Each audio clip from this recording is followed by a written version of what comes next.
Hi friends, welcome back. कैसे रही आपकी पिछली class? Did you enjoy that? Yes sir, उसमें कुछ खास था नहीं, तो वो हमें पहले से ही पता था। Okay, great. सो भाई फ्रेंड्स, आज मेनली हम स्टार्ट करेंगे अपने टैक्सेशन को, आई मीन बेसिक कॉन्सेप्ट्स। पिछली क्लास में हमने केवल इतना सीखा था कि इस देश में कौन से टैक्सेस हैं, राइट, और वो कब लगाए जाते हैं, गवर्नमेंट टैक्सेस क्यों लगाती है, right, what are the purpose of levying taxes. So वो हमने सीखा था। फिर हमने बात की थी इनकम टैक्स के बारे में कि इनकम टैक्स में लेवी कैसे होती है, राइट, कौन सी इनकम्स पे वो टैक्स लगाया जाता है, राइट। सो वी डिस्कस की there are 5 heads of income, 5 type की इनकम्स होती है जिसके ऊपर वो टैक्स लगता है, राइट। 1860 में पहली बार लगाया गया था। एनुअल बेस्ड होता है। कौन सा बेस्ड होता है? Annual based.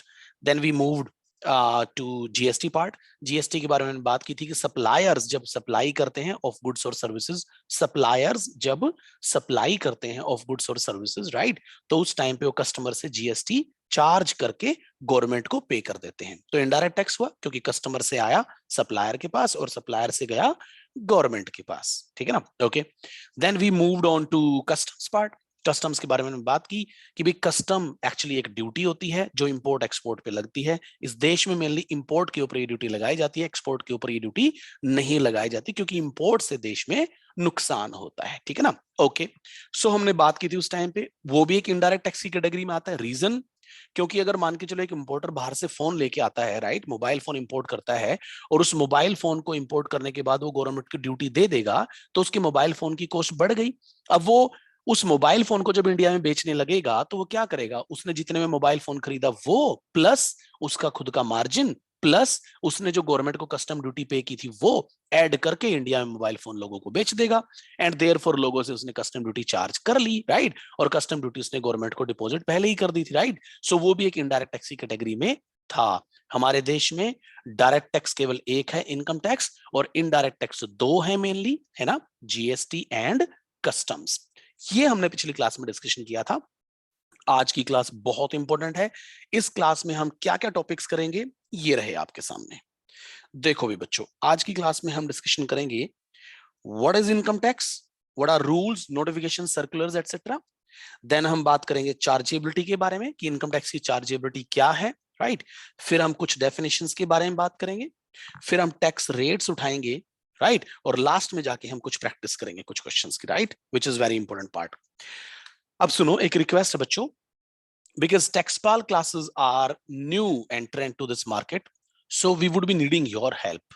अगर आपको ये क्लासेस अच्छी लगती हैं तो वी वुड रिक्वेस्ट कि आप अपने फ्रेंड्स को भी रिकमेंड करें, अपने फ्रेंड्स को बताएं कि क्लासेस जो होती है उसमें केवल टॉपिक पे डिस्कशन होता है, इधर उधर की फालतू की चीजों में आपका टाइम खराब नहीं होता।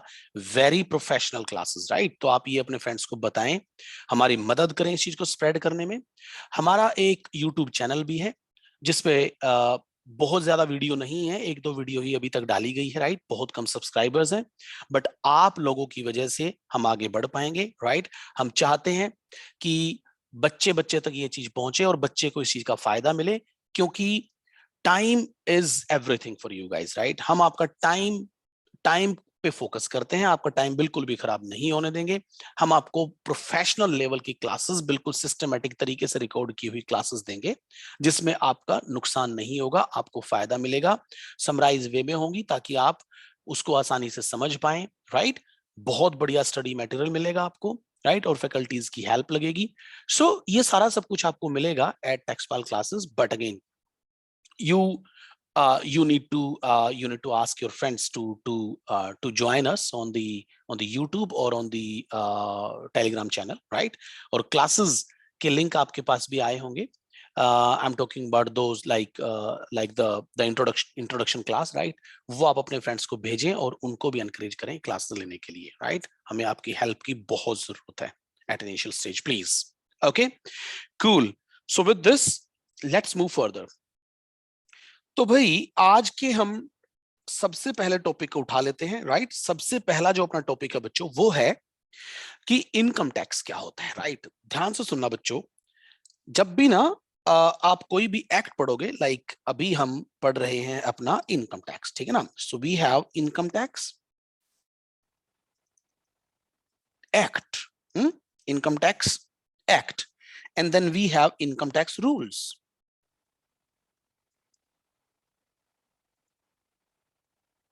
दो चीजें होती हैं, राइट? एक होता है एक्ट और होते हैं रूल्स। ध्यान से सुनना प्लीज, बड़ी इंपॉर्टेंट चीज है। एक्चुअली क्या होता है कि जो एक्ट है, इनकम टैक्स एक्ट जो है, वो मेन चीज होती है। एक्ट के अंदर सब कुछ होता है और उस एक्ट को सपोर्ट करने के लिए रूल्स बनाए जाते हैं बच्चों, ठीक है? ये होता है main content,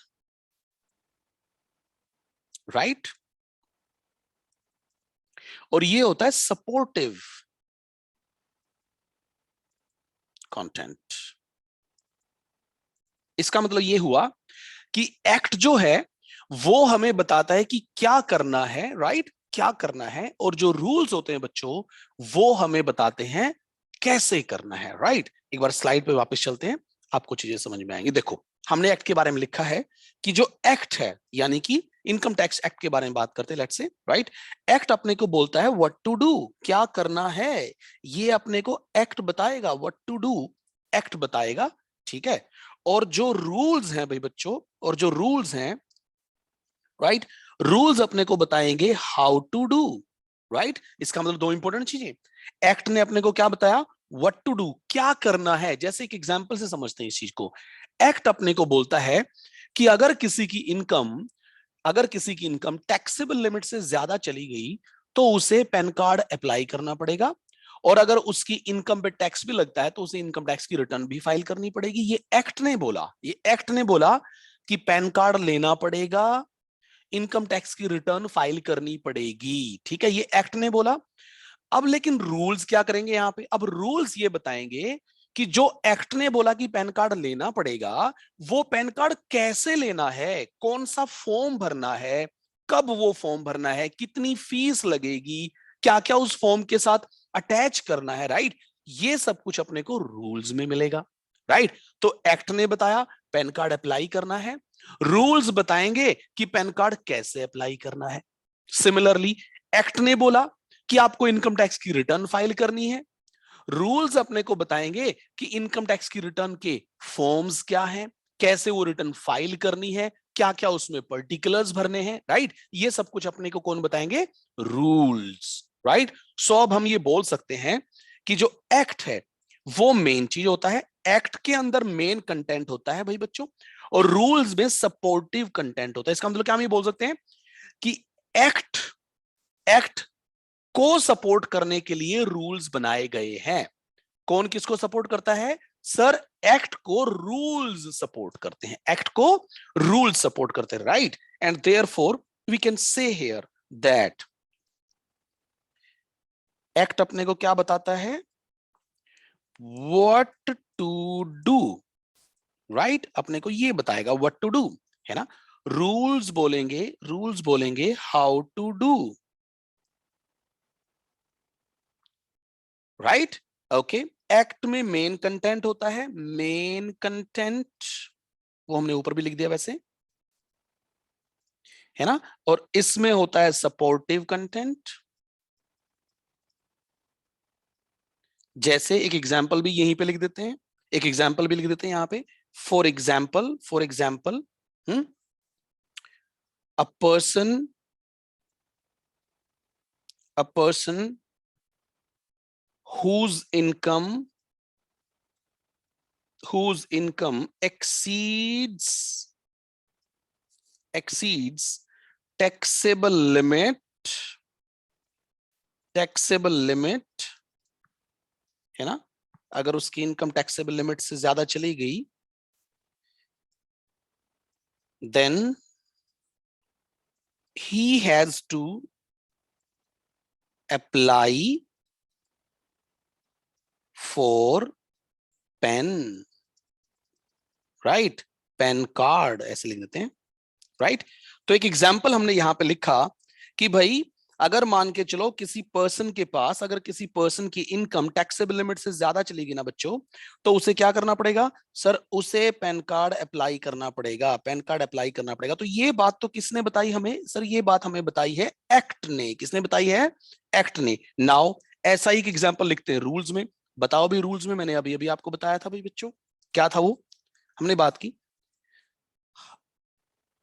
what is the form है ना, for PAN application, PAN apply करने के लिए क्या फॉर्म होगा, पेन एप्लीकेशन, ठीक है जी, okay. What is the fees, क्या फीस होगी, राइट, एंड अटैचमेंट्स, उसके साथ अटैचमेंट्स क्या क्या होंगी, है ना। से फॉर एग्जांपल एक फोटो लगाना है, दो फोटो लगाने हैं, राइट, और आपको आधार कार्ड लगाना है, ये सब कुछ कौन बताएंगे अपने को, रूल्स बताएंगे, राइट, रूल्स। एंड देयरफॉर हमने सीखा, सर हमने सीखा एक्ट के अंदर मेन कंटेंट होता है और रूल्स के अंदर सपोर्टिव कंटेंट होता है, ठीक है ना, रूल्स के अंदर सपोर्टिव कंटेंट होता है। एक्ट बोलता है क्या करना है, रूल्स बोलते हैं कैसे करना है, ठीक है ना, ओके सर समझ में आ गया। और सुनो भी बच्चों, और सुनो बिल्कुल ध्यान से, बिल्कुल ध्यान से। क्या एक्ट में चेंजेस हो सकते हैं, या एक्ट एक बार बना दिया तो पत्थर की लकीर हो गया, नहीं सर, एक्ट में चेंजेस हो सकते हैं, लेकिन ध्यान से सुनना, एक्ट में चेंजेस मेनली एनुअल बेसिस पे होते हैं, एक्ट में चेंजेस साल में एक बार होते हैं, राइट, लेकिन जो रूल्स होते हैं चेंजेस उनमें भी होते हैं, लेकिन उसके लिए ऐसा नहीं है कि साल में केवल एक बार ही चेंजेस होंगे, no it's not that, right, rules में वेरी और रूल्स में अमेंडमेंट्स हो सकते हैं even during the year itself, right. तो एक्ट में एनुअल बेसिस चेंजेस होंगे, लेकिन रूल्स में throughout the year changes होंगे, राइट। सो एक ये भी डिफरेंस है, हम डिफरेंस लिख रहे हैं इन दोनों में, right, okay. So third point would B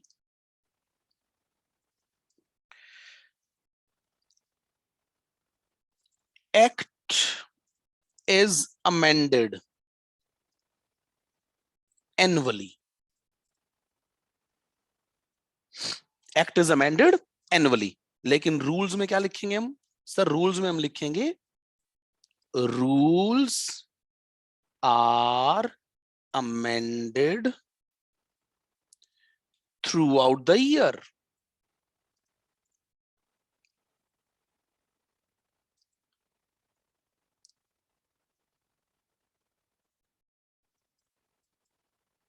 right, okay. तो सर एक्ट में जो है वो तो साल में एक बार चेंज होंगे, लेकिन rules through out the year amend होते रहते हैं। लेकिन एक बड़ी इंपॉर्टेंट सुनो, बड़ी इंपॉर्टेंट चीज ये है कि जो एक्ट होता है उसमें अमेंडमेंट होते हैं थ्रू फाइनेंस बिल, जिसको बाद में एक्ट बना दिया जाता है, जैसे ही उसके ऊपर प्रेसिडेंट और बोथ हाउस ऑफ पार्लियामेंट की एक्सेप्टेंस आती है, वो जो फाइनेंस बिल था वो फाइनेंस एक्ट बन जाएगा, राइट। सो एक्ट के अंदर चेंजेस होते हैं थ्रू फाइनेंस एक्ट, लेकिन रूल्स के अंदर चेंजेस होते हैं थ्रू नोटिफिकेशंस, थ्रू नोटिफिकेशंस। ओ गुड सर। सो इसमें लिखेंगे हम act is amended annually by annual finance act। देखो नाम से ही पता चल रहा है ये फाइनेंस एक्ट जो है ये क्या है, एनुअल बेसिस पे आता है, ये भी साल में एक बार चेंजेस होते हैं मेनली, राइट। लेकिन रूल्स में अभी हम बात कर रहे थे, रूल्स में हमने अभी बात की बाय नोटिफिकेशंस, यहां पे नोटिफिकेशंस के थ्रू चेंजेस होते हैं। अच्छा सुनो, नोटिफिकेशन जो होती है ना बच्चों, नोटिफिकेशंस हमारे ऑफिशियल गैजेट्स में आती है, राइट। सो ऑफिशियल गैजेट्स में जो नोटिफिकेशंस आती हैं वो नोटिफिकेशन इनकम टैक्स एक्ट के लिए अलग से आती है, जीएसटी के लिए अलग से आती है, कस्टम्स के लिए अलग से आती है, right. So whatever notification is there, वो उस पर्टिकुलर एक्ट के सपोर्टिव रूल्स को अमेंड करने के लिए या कोई नया रूल लाने के लिए या कोई पुराना रूल ओमिट करने के लिए, खत्म करने के लिए आती है, राइट। बट रूल्स में चेंजेस होते हैं थ्रू नोटिफिकेशंस, एक्ट में चेंजेस होते हैं थ्रू फाइनेंस एक्ट्स, ठीक है जी, ओके। ऑलराइट, सो मेनली ये डिफरेंसेस हमने सीखे, ओके। सो अब सारे के सारे बच्चे एक बार मेरे को फटाफट से सोच के बताओ कि मेन चीज क्या होती है, सोचो सोचो क्या होती है मेन चीज। सर मेन होता है एक्ट, और उसको सपोर्ट करने के लिए क्या बनाए जाते हैं? रूल्स। एक्ट हमें क्या बताता है? What to do. रूल्स हमें क्या बताते हैं? How to do. Main content किस में होता है? एक्ट में। सपोर्टिव कंटेंट किस में होता है? रूल्स में। मेन कंटेंट का एग्जांपल क्या देंगे हम? पैन कार्ड लेना पड़ेगा अगर इनकम लिमिट से ज्यादा चली गई तो, ठीक है ना। और रूल्स में क्या लिखा होगा? उस पैन कार्ड को एप्लीकेशन किस फॉर्म में देनी है अपने को, ठीक है, उसकी फीस क्या होगी, अटैचमेंट क्या होंगे, फोटोज कितने लगेंगे, राइट, कितने दिन में पैन आ जाएगा, and so on, right. Okay. Act में चेंजेस जो होते हैं वो फाइनेंस एक्ट के थ्रू होते हैं, और नोटिफिकेशंस में चेंजेस जो होते हैं वो होते हैं थ्रू, सॉरी, जो रूल्स हैं उसमें चेंजेस होते हैं through notifications. Okay, clear sir? ठीक है, अब आगे चलते हैं। क्या आपको ये स्लाइड भी चाहिए होगी क्या, या आप नोट्स बनाएंगे? चलो एक बार इसके बारे में डिस्कशन करते हैं कि सर आप हमें सजेस्ट करो कि हमें क्या करना चाहिए।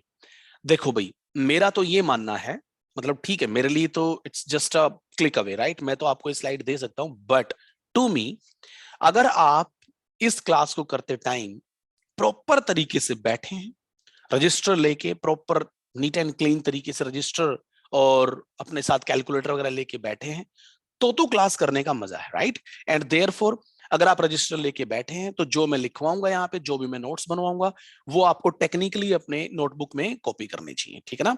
आप अपने खुद के अगर नोट्स बनाओगे तो वो आपके लिए समझने आसान होंगे, आप उनको रिवाइज जल्दी कर पाओगे, और जब आप खुद किसी चीज को लिख रहे हो ना, तो वो चीज हमारे दिमाग में जाके ज्यादा जल्दी स्ट्राइक करती है, राइट। सो मेरा ये मानना है, अपना रजिस्टर मेंटेन करें, अपने रजिस्टर में सारे के सारे नोट्स बनाएं। हाँ, कभी कभार अगर मान के चलो कोई क्लास मिस हो जाती है या किसी क्लास का कंटेंट आपके पास नहीं पहुंच पाता, तो डू लेट अस नो, हम आपको ये वाले नोट्स भी प्रोवाइड कर देंगे, ठीक है। बट रिकमेंडेड वे क्या होगी? अपना रजिस्टर बनाना, ठीक है ना। ओके, चलिए अब आगे चलते हैं। सो हमने सीखा कि भी एक्ट क्या होते हैं, है ना, और हमने सीखा रूल क्या होते हैं। अच्छा, एक चीज और इसमें नोट करने वाली थी, वो ये थी, यहां पे लिखा है हमने इस पेज पे कि भाई income tax act is divided into 298 sections and 14 schedules. Income tax act में 298 सेक्शंस हैं।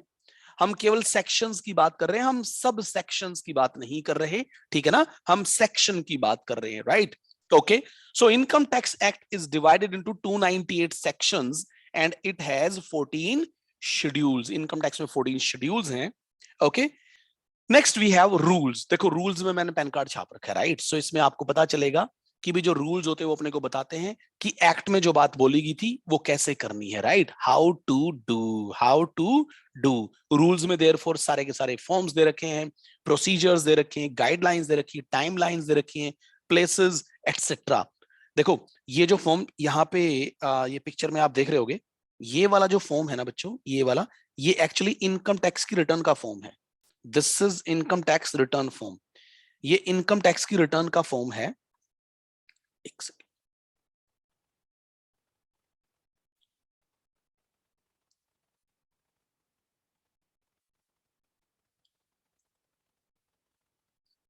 या सो ये यस, तो ये जो फॉर्म दिखा रखा है ना, ये आईटीआर का फॉर्म है। इनकम टैक्स की जो रिटर्न होती है ना, वो इनकम टैक्स की रिटर्न का फॉर्म जो है वो रूल्स में दिया गया है। हमने बात की ना, एक्ट ने तो बस ये बोल दिया कि इनकम टैक्स की रिटर्न फाइल करनी पड़ेगी। अब कैसे फाइल करनी पड़ेगी, कौन सा फॉर्म लेना पड़ेगा, उसके लिए तो रूल्स देखने पड़ेंगे अपने को, राइट। क्या देखने पड़ेंगे? रूल्स। सो हमने सीखा कि sir, there is an act and then there are rules. Act main होता है, रूल्स उसको सपोर्ट करने के लिए बनाए जाते हैं। एक्ट में मेन कंटेंट होता है, रूल्स में सपोर्टिव कंटेंट होता है, ठीक है ना। एक्ट साल में एक बार चेंज होता है, और आपको पता है साल में एक बार चेंज भी जो होता है उसको कौन करता है? पार्लियामेंट। कौन करता है?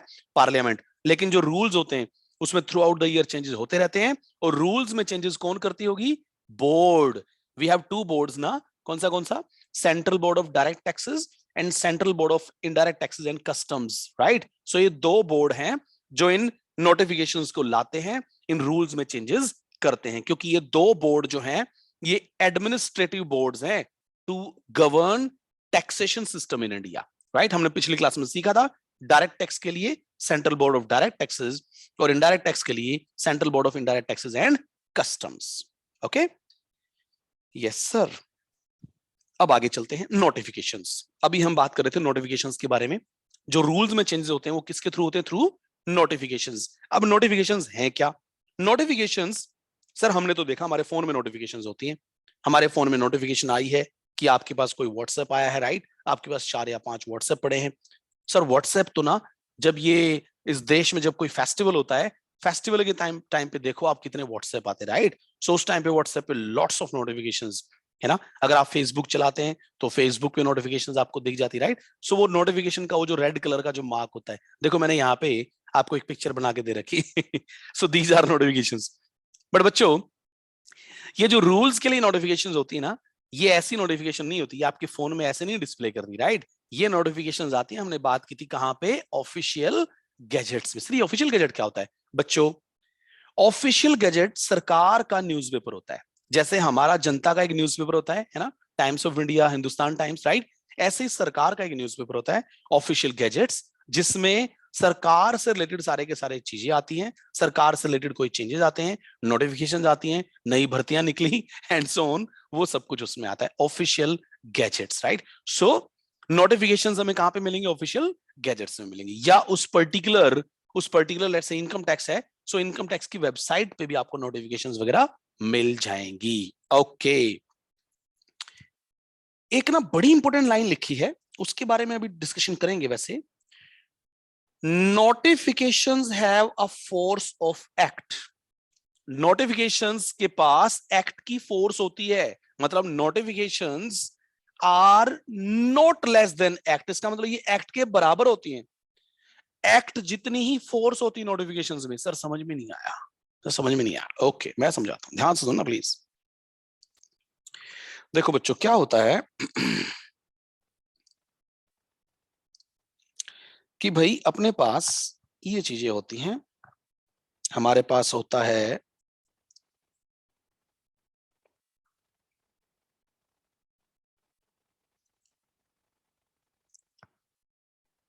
एक्ट,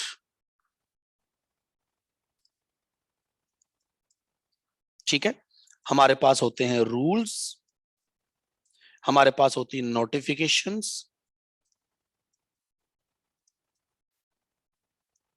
है ना? एंड हमारे पास होते हैं सर्कुलर्स।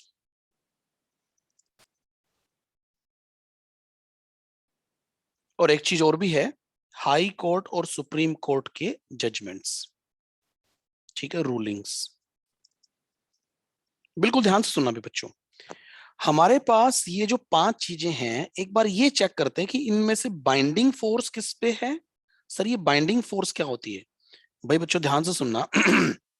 ऐसा होता है कि इस देश में अगर कोई एक्ट बना है तो क्या वो एक्ट सबके ऊपर एप्लीकेबल है? उस एक्ट को सबको मानना है या नहीं मानना है, राइट? अगर वो एक्ट किसी एक पर्टिकुलर, जैसे किसी भी एक्ट को उठाते हैं, वो वैसे इस देश में जितने भी एक्ट बनते हैं वो सारे के सारे एक्ट जो हैं वो इस देश में रहने वाले लोगों के ऊपर एप्लीकेबल होते हैं, यहाँ के सिटीजन्स के ऊपर एप्लीकेबल होते हैं। जैसे इनकम टैक्स एक्ट है तो इनकम टैक्स सबके ऊपर एप्लीकेबल होता है, ठीक है? ओके, सो एक्ट जो हैं वो सबको मानने होते हैं, सबको फॉलो करने होते हैं, राइट? ओके, सो ये जो फॉलो करने होते हैं, मानने होते हैं, इसी को हम बोलते हैं बाइंडिंग नेचर। क्या बोलते हैं? Binding nature. सो इसको लिख देते हैं हम कि इनकी बाइंडिंग नेचर क्या है। बाइंडिंग नेचर, ठीक है जी, ओके, बाइंडिंग नेचर। अब बात करते हैं किस किस के ऊपर। देखो ध्यान से सुनना, एक होता है टैक्स पेयर। टैक्स पेयर के ऊपर ये बाइंडिंग है या नहीं है, ठीक है? फिर उसके बाद हाई कोर्ट, सुप्रीम कोर्ट, यानी कि कोर्ट्स के ऊपर बाइंडिंग है या नहीं है ना? और लास्ट में income tax authorities, IT authorities, income tax authorities. कौन होती है income tax authorities? Sir income tax department के जितने भी ऑफिसर्स होते हैं, राइट, उनको हम बोलते हैं आईटी अथॉरिटीज, है ना? उनको हम क्या बोलते हैं? IT authorities. सो अब ध्यान से सुनना। अगर हम बात करें एक्ट, तो एक्ट जब इस देश में बन गया तो वो एक्ट जो है वो टैक्स पेयर पे भी बाइंडिंग है,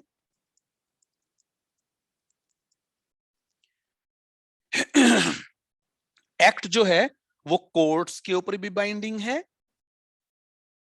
और वो आईटी अथॉरिटीज पे भी बाइंडिंग है। नाउ अगेन, बाइंडिंग का क्या मतलब होता है सर? बाइंडिंग का मतलब होता है they all are required to follow these acts. Act follow करना है, टैक्स पेयर को भी फॉलो करना है। अगर एक्ट में लिखा है आपको टैक्स देना है तो फिर देना है, राइट? कोर्ट्स के ऊपर भी एप्लीकेबल है। एप्लीकेबल होने का मतलब ये है कोर्ट्स ये मानेंगी कि एक्ट में जो लिखा है हमें उसके हिसाब से ही अपने जजमेंट्स, अपने फैसले सुनाने हैं, क्योंकि कोर्ट्स को भी एक्ट मानना होता है, राइट? कोर्ट्स को भी एक्ट मानना होता है, right? Similarly IT authorities, income tax authorities, उनके लिए तो एक्ट है ही, वो तो डेफिनेटली बाइंडिंग नेचर में जा रही है, राइट? सिमिलरली रूल्स भी बाइंडिंग होते हैं, नोटिफिकेशंस भी बाइंडिंग होती है। तो हम तीनों के लिए लिख देते हैं, हम तीनों के लिए लिख देते हैं, ये तीनों जो हैं ये बाइंडिंग होते हैं। किस किस पे? टैक्स पेयर पे, कोर्ट पे और आईटी अथॉरिटीज पे। इन तीनों को ये फॉलो करना होता है, ठीक है ना? अब आते हैं सर्कुलर्स। अब ध्यान से सुना, सर्कुलर्स कुछ और होते हैं बच्चों। सर्कुलर्स का मतलब तो डिपार्टमेंट के अंदर की जो इंफॉर्मेशन होती है वो एक डिपार्टमेंट से दूसरे डिपार्टमेंट में जब फ्लो होती है। जैसे अगर मान के चलो सीबीडीटी को ये लगता है कि भाई अब की बार इनकम टैक्स की रिटर्न फाइल करने में देरी हुई है ना, due to let's say this virus spread, या कोई और रीजन था, और सीबीडीटी को लगता है कि डेट बढ़ानी चाहिए, सो सीबीडीटी क्या करती है? सर्कुलर जारी कर देती है, राइट? और उस सर्कुलर्स के थ्रू लोगों को पता चल जाता है, आईटी अथॉरिटीज को पता चल जाता है, देश में सबको पता चल जाता है कि भाई डेट एक्सटेंड कर दी गई है, डेट एक्सटेंड कर दी गई है, ठीक है ना? ओके, नाउ सुनो, सर्कुलर जो होते हैं ना, इनके सर्कुलर्स के पास बाइंडिंग फोर्स नहीं होती। सर्कुलर्स टैक्स पेयर को फॉलो नहीं, मतलब टैक्स पेयर फॉलो कर सकता है अगर वो चाहे तो, लेकिन बाइंडिंग नहीं है उसके ऊपर, राइट? सिमिलरली कोर्ट्स, कोर्ट्स के ऊपर भी सर्कुलर्स बाइंडिंग नहीं होते, लेकिन आईटी अथॉरिटीज के ऊपर सर्कुलर्स बाइंडिंग होते हैं। मतलब आईटी अथॉरिटीज को सर्कुलर्स फॉलो करने हैं, it is must for them to follow circulars. Okay, so circulars के बारे में लिखते हैं अब।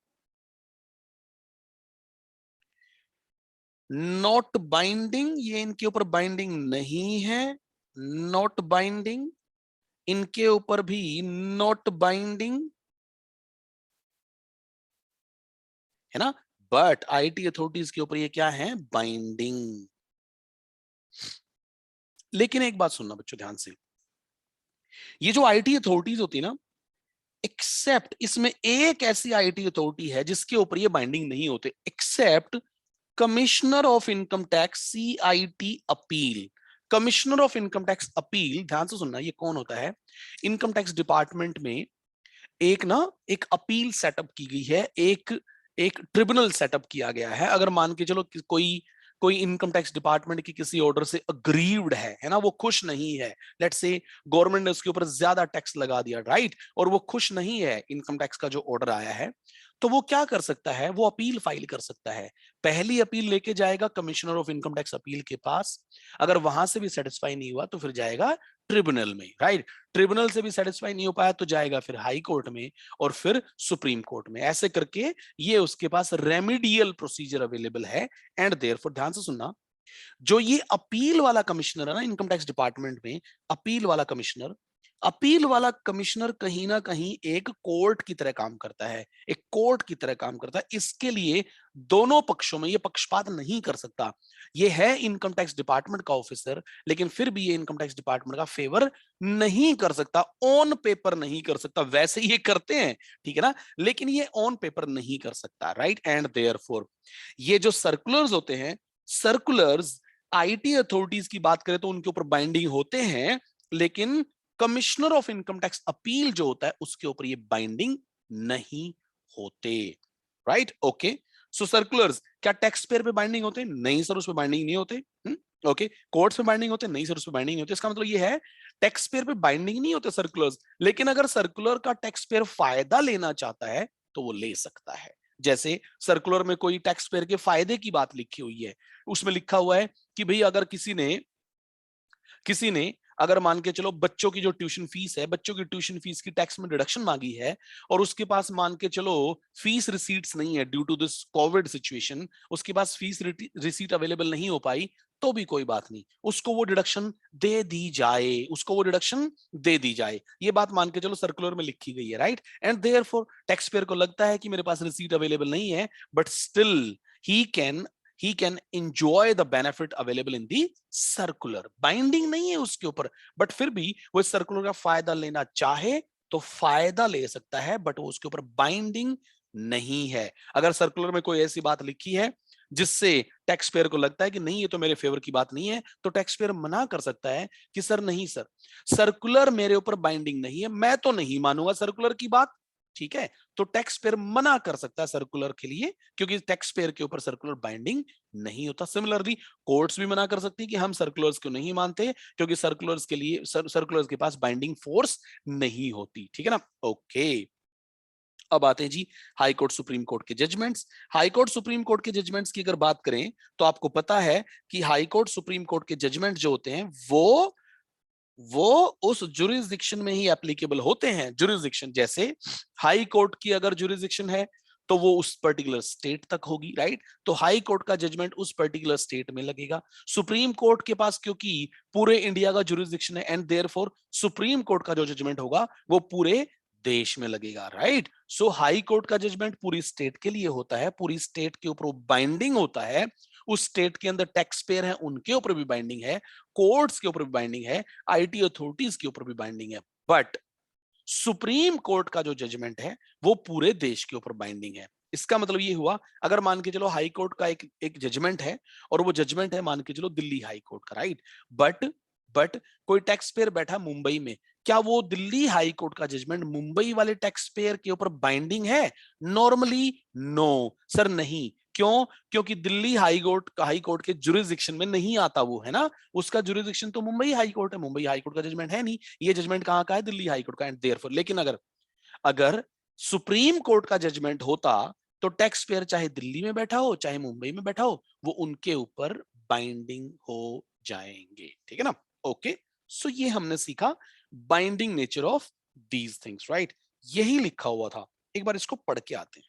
देखो कहां लिखा था, ये रहा, इसमें पढ़ते हैं। देखो क्या लिखा है इसके बारे में। इसके बारे में लिखा है notifications have force of the act. Act की फोर्स होती है, इसका मतलब ये बाइंडिंग है। लिखा है notifications are binding on all taxpayer हो, एसएससी यानी कि टैक्स पेयर हो, या आईटी अथॉरिटीज हो, या फिर कोई कोर्ट हो, सबके ऊपर बाइंडिंग होता है। सबके ऊपर क्या होता है?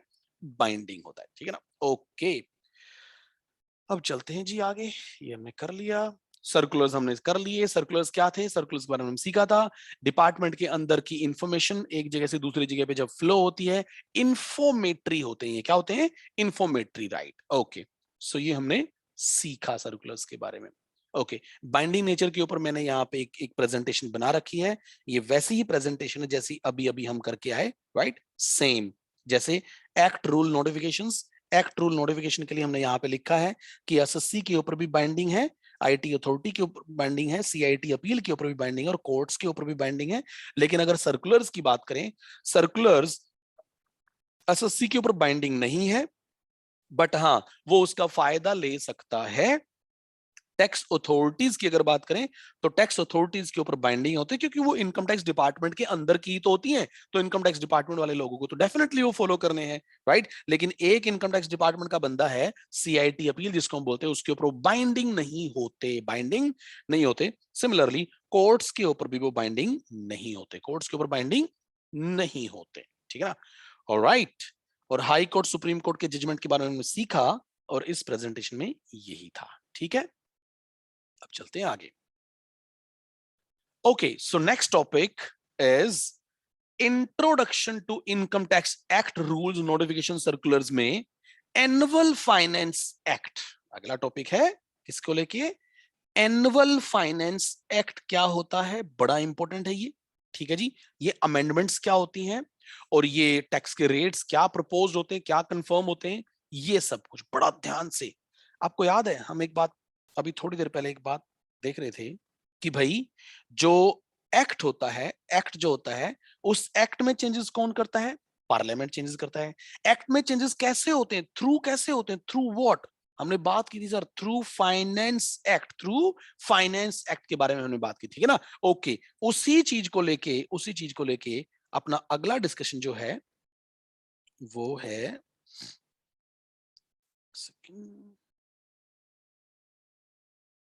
यस, ये वाला डिस्कशन। ओके, ध्यान से सुना बच्चों, एक्ट में जब भी चेंज करने होते हैं, आपको पता है ना, फाइनेंस एक्ट आता है ना, फाइनेंस बिल आता है पहले और फिर वो एक्ट बन जाता है। फाइनेंस बिल से एक्ट कैसे बनता है? सर पहले वो फाइनेंस बिल होता है, जैसे उसको प्रेसिडेंट एक्सेंट देते हैं, बोथ हाउसेस ऑफ पार्लियामेंट की उसमें सहमति आती है, वो फाइनेंस बिल फाइनेंस एक्ट बन जाता है, राइट? और वो जो फाइनेंस एक्ट है उससे हमारे इनकम टैक्स एक्ट को अमेंड कर दिया जाता है। क्या कर दिया जाता है?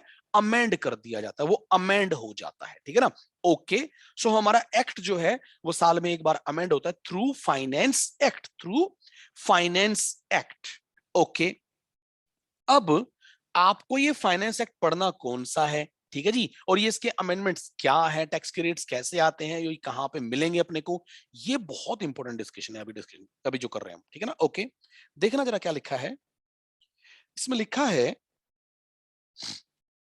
Finance bill once approved by both house of parliament, finance bill को जैसे ही both house of parliament approve करते हैं, right, and it gets the president of India's assent, it becomes finance act, ये फाइनेंस एक्ट बन जाता है, ठीक है जी। फाइनेंस एक्ट में ये चीजें होती हैं, फाइनेंस एक्ट में ये चीजें होती है, देखो क्या क्या लिखा है इसमें। इसमें लिखा गया है कि भाई उसमें अमेंडमेंट होते हैं। अमेंडमेंट होते क्या है सर? अमेंडमेंट का मतलब होता है चेंजेस, चेंजेस। अगर मान के चलो इनकम टैक्स एक्ट में पहले कुछ लिखा था और उसमें गवर्नमेंट ने चेंज कर दिया, गवर्नमेंट ने क्या कर दिया? चेंज कर दिया। अमेंडमेंट्स का मतलब होता है चेंजेस, ठीक है? अमेंडमेंट्स का मतलब होता है चेंजेस। ओके, नाउ अमेंडमेंट्स होते हैं एक तो फाइनेंस एक्ट में, और क्या होते हैं? प्रपोज्ड न्यू टैक्स रेट्स, नए टैक्स के रेट्स होते हैं, न्यू टैक्स रेट्स, बड़ी इंपॉर्टेंट लाइन है, न्यू टैक्स रेट्स। और पिछले साल के रेट की कंफर्मेशन होती, confirmation of old tax rates, confirmation of old tax rates. इसको ना एक एग्जांपल से समझते हैं, इसको एक एग्जांपल से। लेकिन एक बार इसमें थोड़ा सा बता देता हूं, इसमें जो नए टैक्स के रेट्स प्रपोज होते हैं आगे आने वाले साल के लिए, वो पार्ट 3 में होते हैं, है ना? और जो पुराने रेट्स हैं वो पार्ट 1 में जाके कंफर्म होते हैं। अब ये क्या है पार्ट्स, मैं आपको समझाता हूं, देखो बिल्कुल ध्यान से प्लीज। भाई ऐसा होता है, जैसे मान के चलो हम बात करते हैं एक एग्जांपल से, finance act, finance act 2021, finance act 2021। मेरा पहला क्वेश्चन, ये जो फाइनेंस एक्ट आता है आपने देखा होगा ना, ये किसके साथ आता है? Budget, right? ये बजट का पार्ट होता है। जब इस देश में बजट आता है 1 फरवरी को, राइट, उस बजट के अंदर ही एक पोर्शन होता है जिसको हम बोलते हैं फाइनेंस बिल, और जैसे वो पोर्शन अप्रूव होता है with both house of parliament and president of India, वो एक्ट बन जाता है, राइट? सो बजट का ही एक हिस्सा होता है। अच्छा, ये जो बजट बनाया जाता है बच्चों, ये आगे आने वाले साल के लिए बनाया जाता है। जैसे एग्जाम्पल के तौर पे, ये जो फाइनेंस एक्ट 2021 है, फाइनेंस एक्ट 2021 है, ये कब आया होगा? सर ये आया होगा फैब 2021 में, फैब 2021 में आया था ये, राइट? ओके, अब ये जो फैब 2021 है, इसके आगे कौन सा साल आएगा? ये कौन से साल के लिए आया होगा ये बजट? सर फैब में खड़े होकर मेरे को ये बताओ कौन सा साल शुरू होने वाला है? सर फैब में जब हम खड़े हैं तो हमें दिख रहा है एक साल शुरू होने वाला है 1 अप्रैल 2021 से लेके साल 31 मार्च 2022 वाला साल। अगर हम फैब 21 में खड़े होंगे तो हमें यह दिखेगा कि सर 21-22 वाला जो साल है ना, जो साल अभी आएगा, इसको हम क्या बोलेंगे? इसको हम बोलेंगे फाइनेंशियल ईयर 2021-22, ठीक है जी। Okay, so finance act 21 financial year 21-22 के लिए, फाइनेंशियल ईयर 21-22 में जो लोग इनकम कमाएंगे, जो लोग इनकम कमाएंगे उसके लिए, ध्यान से सुनना प्लीज, इस फाइनेंशियल ईयर 21-22 में जो लोग इनकम कमाएंगे उसके लिए फाइनेंस एक्ट में चेंजेस एडवांस में आ जाएंगे, वेल इन एडवांस। ये साल तो अभी शुरू हुआ है ना, ये साल कब से शुरू हो रहा है? 1 अप्रैल 21 से, राइट? और उसके चेंजेस पहले से ही पता चल गए लोगों को फरवरी 2021 में। अभी साल शुरू नहीं हुआ है, साल तो जाके अप्रैल में शुरू होगा, लेकिन एडवांस में उसको चेंजेस पता चल गए। अभी देखो, अभी फाइनेंस एक्ट 2000, अभी फाइनेंस एक्ट 2022 आएगा, राइट?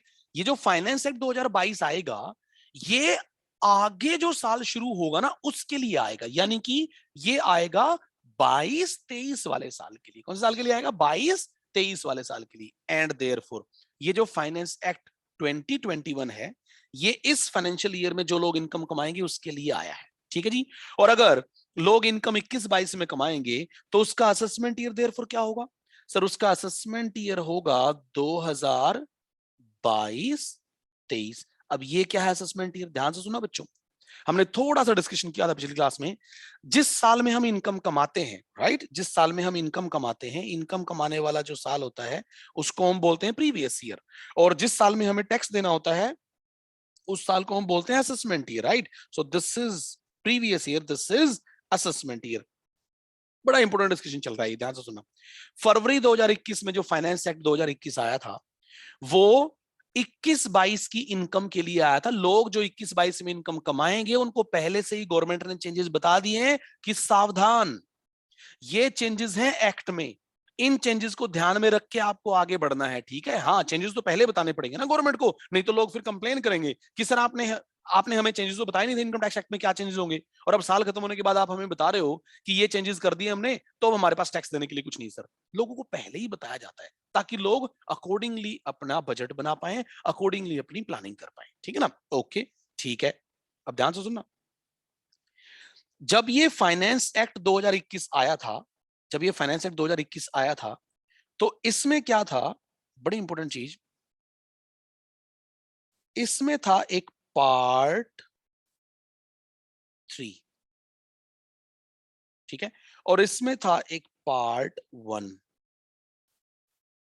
बिल्कुल ध्यान से, बिल्कुल ध्यान से। जो पार्ट 3 है ना, पार्ट 3, इसमें प्रपोज्ड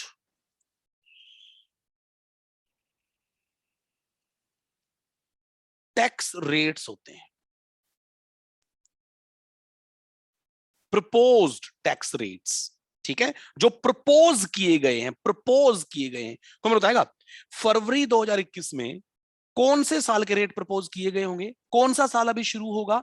सर अभी शुरू होगा 21-22 वाला साल, देयरफॉर 21-22 प्रीवियस ईयर के रेट प्रपोज होंगे, है ना? तो हम बोलेंगे इसमें P Y 21-22 and therefore assessment year होगा 22-23 के रेट प्रपोज होंगे, ठीक है जी। ओके, देन पार्ट 1 जो है उसमें कंफर्म होंगे पिछले साल के रेट, पिछले साल जो रेट आए होंगे ना फाइनेंस एक्ट 20 में, वो रेट कंफर्म किए जाएंगे पार्ट 1 में, एंड देयरफॉर इसमें हम बोलेंगे कंफर्म्ड रेट्स।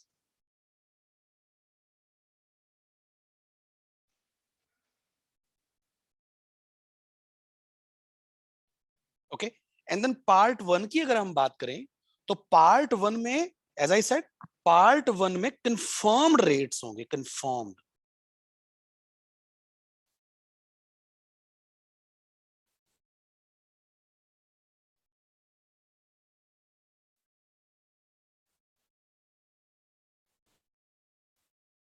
एक बात बताना, फाइनेंस एक्ट 2021 जो आया है, इससे पहले कौन सा फाइनेंस एक्ट आया होगा? सर इससे पहले आया होगा फाइनेंस एक्ट 2020।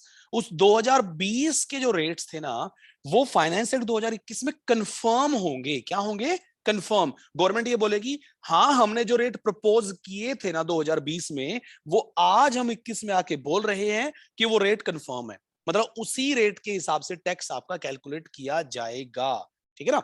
ओके, सो इसमें बोलेंगे confirmation of old tax rates and therefore ये कौन से प्रीवियस ईयर के लिए आए होंगे? सर ये आए थे 2020-21 के लिए, एंड देयरफॉर इनका असेसमेंट ईयर कौन सा था? इनका असेसमेंट ईयर था 21-22, ठीक है ना? वो रेट कंफर्म हो गए। सर समझ में नहीं आया क्या है ये प्रपोज रेट और क्या है कंफर्मेशन ऑफ रेट?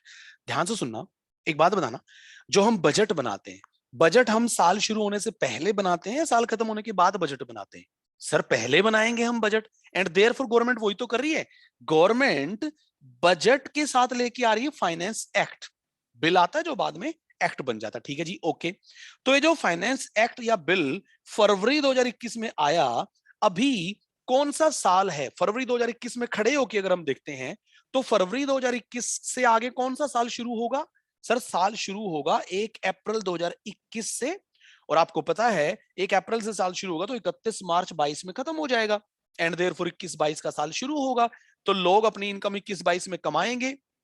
उस इनकम को कमाते टाइम उनके दिमाग में पहले से ही रेट्स हैं, उनको पता है टैक्स में क्या क्या अमेंडमेंट्स प्रपोज किए गवर्नमेंट ने, टैक्स के रेट्स क्या क्या प्रपोज्ड हैं, राइट, एंड देयरफॉर 21-22 में लोग अकॉर्डिंगली अपनी इनकम कमाएंगे, ठीक है ना। और उनको पता है कि ये प्रपोज रेट है, ये उनके प्रपोज रेट्स हैं, राइट, उनको पता है इन रेट से टैक्स लगेगा, राइट, ओके। और अगर 21-22 उनका प्रीवियस ईयर है तो सबको पता है प्रीवियस ईयर से अगला साल क्या होता है? Assessment year. तो उनका असेसमेंट ईयर कौन सा होगा? 2022-23, 22-23, ठीक है ना, ओके। सो 22-23 का ये साल हो गया, राइट, जिसमें टैक्स लगेगा। सो इसके रेट तो आएंगे पार्ट 3 में, और जो पिछले बजट के यानी कि पिछले फाइनेंस एक्ट के जो रेट्स थे वो कंफर्म हो जाएंगे आगे पार्ट 1 में, कि हाँ हमने जो फाइनेंस एक्ट 2020 में रेट प्रपोज किए थे उनको हम कंफर्म कर देते हैं, अब उनके हिसाब से ही टैक्स कैलकुलेट किया जाएगा, उनके हिसाब से ही टैक्स कैलकुलेट किया जाएगा। बड़ी इंपॉर्टेंट चीज है ये बच्चों, बहुत इंपॉर्टेंट।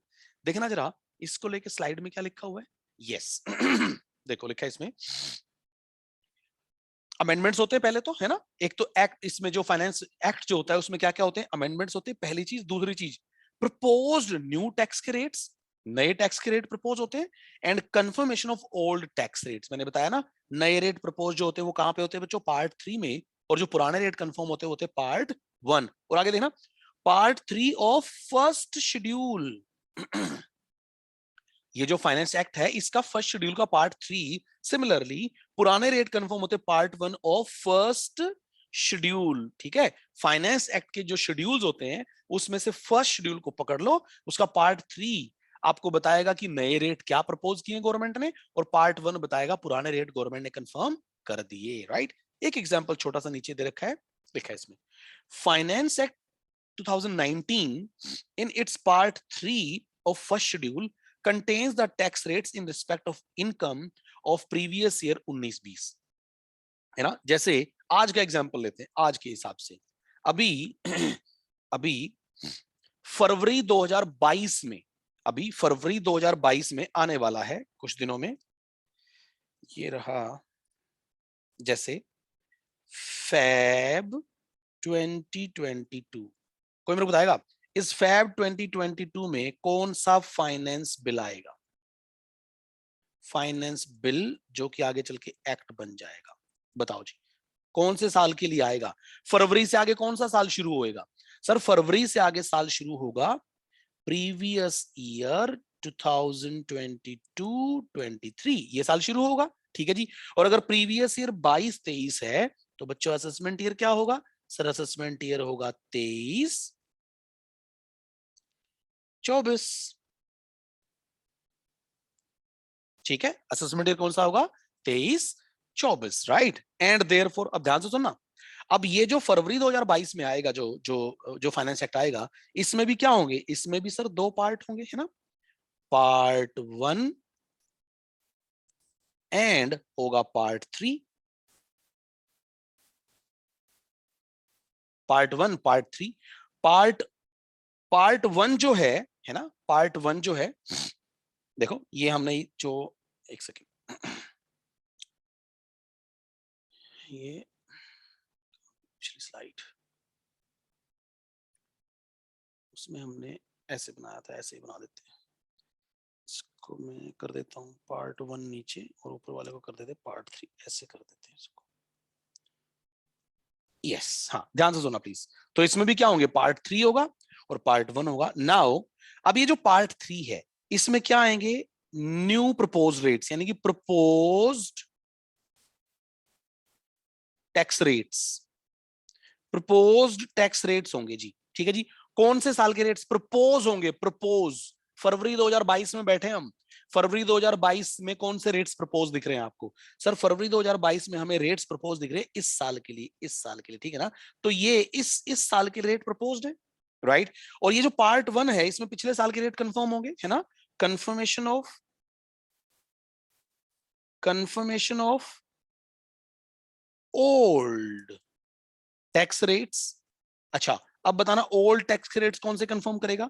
ये ओल्ड टैक्स रेट्स कौन से कंफर्म करेगा? इससे पहले कौन सा आया था? फाइनेंस एक्ट कौन सा आया था? 2021। एंड देयरफॉर 21 किसके लिए आया था? प्रीवियस 21-22 की इनकम के लिए। एंड देयरफॉर प्रीवियस ईयर 2021-22 की इनकम पे जो टैक्स के रेट लगेंगे, जिन पे टैक्स लगेगा असेसमेंट ईयर 2022-23 में, उन रेट्स को कंफर्म कर देगा ये फाइनेंस बिल 2022। फाइनेंस बिल 2022 ये होता है बच्चों इनके शेड्यूल्स की कहानी। और ये कौन सा शेड्यूल था?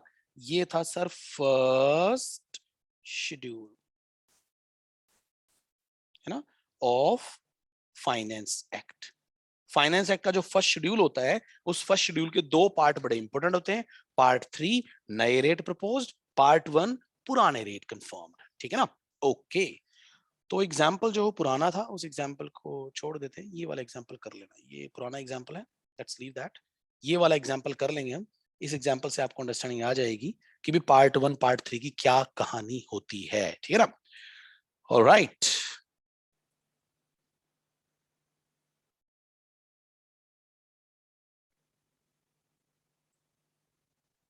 यस, कुछ एमसीक्यूज इसके ऊपर, कुछ MCQs. What are the sources of income tax? बड़ा इंपॉर्टेंट है ये, सोर्सेज ऑफ इनकम टैक्स, ध्यान से सुनना। What are the sources of income tax पूछा गया, मतलब उसने ये नहीं पूछा what are the sources of income, ना ना ना ना ना, it says what are the sources of income tax. Sources of income tax, आपको इनकम टैक्स की नॉलेज कहां कहां से मिलेगी? आप इनकम टैक्स का ज्ञान बटोरना चाहें, आप इनकम टैक्स को समझना चाहें, तो कहां कहां से आपको इनकम टैक्स की नॉलेज मिलेगी? ध्यान से सुना। क्या इनकम टैक्स एक्ट पढ़ने से नॉलेज मिलेगी? हाँ सर मिलेगी। रूल्स पढ़ने से? हाँ सर। नोटिफिकेशन सर्कुलर्स पढ़ने से? हाँ सर। एंड देयरफॉर आंसर क्या है? All of the above. अगर आपसे क्वेश्चन पूछता है what are the sources of income, अगर इनकम के सोर्सेज पूछता है तो आपको 5 हेड्स बताने हैं। सोर्सेज ऑफ इनकम अगर पूछे तो 5 हेड्स बताने हैं कि सर इनकम के सोर्स होते हैं सैलरी की इनकम, हाउस प्रॉपर्टी की इनकम, बिजनेस प्रोफेशन की इनकम, कैपिटल गेन्स और किसी और अदर सोर्स की इनकम, ठीक है ना? वो सोर्सेज ऑफ इनकम है, ये सोर्सेज ऑफ इनकम टैक्स है, राइट? इनकम टैक्स के सोर्सेज क्या क्या है का मतलब है कि इनकम टैक्स की नॉलेज आपको कहां कहां से मिलेगी, इनकम टैक्स के बारे में कहां कहां पे दिया गया है, ठीक है ना? ओके, सर्कुलर्स किसके ऊपर बाइंडिंग है? Circulars are binding on, circulars मैंने बताया था ना, सर्कुलर्स एसएससी पे बाइंडिंग नहीं होते, सर्कुलर्स कोर्ट पे बाइंडिंग नहीं होते, सर्कुलर इनकम टैक्स अथॉरिटीज पे बाइंडिंग होते हैं, लेकिन सीआईटी अपील को छोड़ के, सीआईटी अपील को छोड़ के। देखो क्या लिखा है, IT authorities including CIT appeal, no ये आंसर नहीं है सर। आईटी अथॉरिटीज बाइंडिंग किस पे है ना, IT authorities excluding CIT appeal, यहां तक ये सही लग रहा है। IT authorities including CIT appeal, ना इंक्लूडिंग आगे गलत है, ठीक है ना? Okay, IT authorities including CIT फिर से गलत है, and therefore answer is B, ठीक है ना? ओके, अब आगे चलते हैं। CBIC is the administrative authority for the income tax, ये सही है गलत है? CBIC central board of indirect tax and customs, क्या ये इनकम टैक्स की अथॉरिटी? नहीं सर, ये गलत है। इनकम टैक्स के लिए तो क्या थी? CBDT, and therefore false is the answer. Okay, next, income tax on the income earned during the previous year 19-20 will be calculated by using rates of 19-20 की इनकम के ऊपर, 19-20 की इनकम, प्रीवियस ईयर 19-20 की इनकम के लिए कौन से finance act के रेट्स लगे होंगे? बहुत पुरानी बात है वैसे, हाँ बताना जी। सर इसके लिए फाइनेंस एक्ट 2019 के जो पार्ट 3 में रेट दे रखे होंगे वो लगे होंगे, करेक्ट है ना? अरे भाई पार्ट 3 में जो रेट है वो प्रपोज्ड है ना, यस। तो फाइनेंस एक्ट 2019 ने जो प्रीवियस ईयर 19-20 की इनकम है उसके रेट प्रपोज कर दिए होंगे फरवरी 2019 में, है ना? यस, फरवरी 2019 के बाद कौन सा साल शुरू होगा? सर 19-20 वाला साल शुरू होगा जो अप्रैल 19 से स्टार्ट होगा, राइट? एंड देयरफॉर 19-20 की इनकम के लिए फाइनेंस एक्ट 2019 के पार्ट 3 में जो रेट्स दे रखे थे वो अप्लाई होंगे, ठीक है ना? ऑलराइट,